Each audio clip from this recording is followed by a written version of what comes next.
Hi, I'm Kyle Westerman, and this is AEP 855 Educational Leadership Case Study When Ethics and Policies Collide. Section 1 Summarizing the Case and Facts.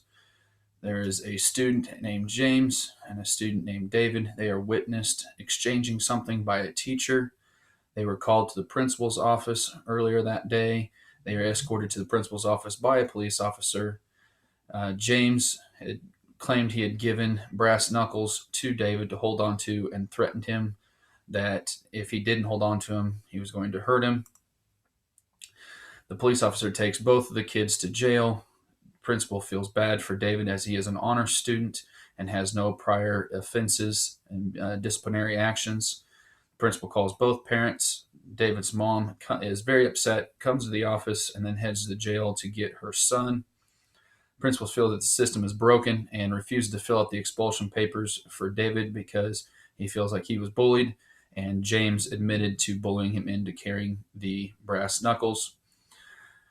After a week or so, the director of secondary education calls the principal and demands that he fills out expulsion papers for David, or he'll receive an official reprimand in his file. Section 2, the report legal or ethical issues. David's future is in jeopardy due to James bullying him into holding on to the brass knuckles. David's future is also in jeopardy due to a zero tolerance policy, even though James confessed. The principal's professional life and ethical character is being called into question by not filling out the expulsion papers on David. The morality of the situation is contravening the reality of the situation. The principal did breach his contract by not filling out the expulsionary paperwork on David. And the actions were discriminatory because David is being threatened the same, being treated the same as James, even though they have different histories. Section 3, and synthesize. David is an example of zero tolerance policy punishing a student that is not at fault. What do we know? We know that Richard Inman is the principal. He tries to make connection with the kids. James is a rough student with a history of disciplinary actions. David Ramos, we know, is the victim with no history of disciplinary actions. And he is also an honor student that is in band. We have a teacher that had witnessed the transaction between James and David. We have a police officer that arrested both students, James' mom, David's mom, and we have the director of secondary education. What we do not know is the race of the participants, what other administrators were involved, or if there was any superintendent involvement. What do we know about the place? We are at Rocket Junior High. There's a population of 900 students. With that population, it is probably an urban school. We know there is a disciplinary alternative education program known as DAP. We know there is a jail. What we do not know is the complete demographics of the students or teachers there. We do not know the location of the school, what state it is in, or what town it is in. We do not know the physical condition of the school or the culture of the school. What do we know about the program? We know there is a zero tolerance policy. We know it at a middle school. We know there are honors classes. We know it is a public school. There is band, and there is a DAP program. What is unknown is the special education curriculum, or is it bilingual? Section 5, review. David's mom is upset, could remove David and place him in another school without a zero tolerance policy. Stakeholders might feel that the bullied students are punished with the bullies with a zero tolerance policy. Stakeholders may view Principal Inman differently since he violated the zero tolerance policy. All students, Principal Inman, and parents have an important stake in the outcome. David and James' moms were contacted, but we do not know if the principal contacted the superintendent or other administrators before his decision. We can learn more on if the policy can be changed. How can the principal help David if he fills out the form? And there is enough information to make a decision. What options do we have? We have do not fill out the form, fill out the form and help David any way we can, or we can go to the school board with community support and plead David's case and try to get the zero tolerance policy changed. The consequences of those options: we receive a reprimand in the file, possible release. David is expelled for 45 days, removed from honors classes, and begins to go down the wrong path, and possibly mother removes him from the school. David is expelled for 45 days. Principal may not have much sway in what happens. And then there's also zero tolerance policy stays, and the community may not care. Section 7, the evaluate the pros. Pros: David possibly escapes expulsion.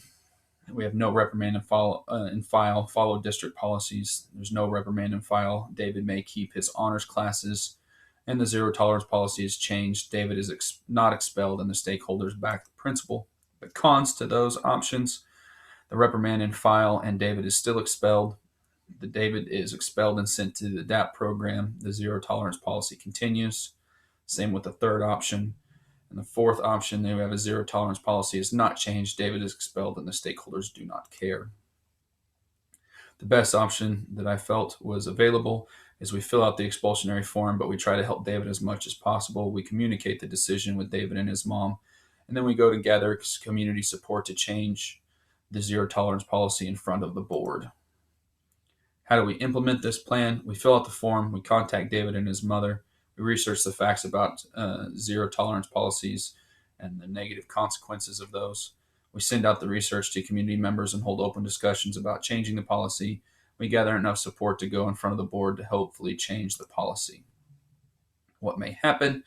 Community supports the change. Board members change the policy. David is not expelled. There's no community support.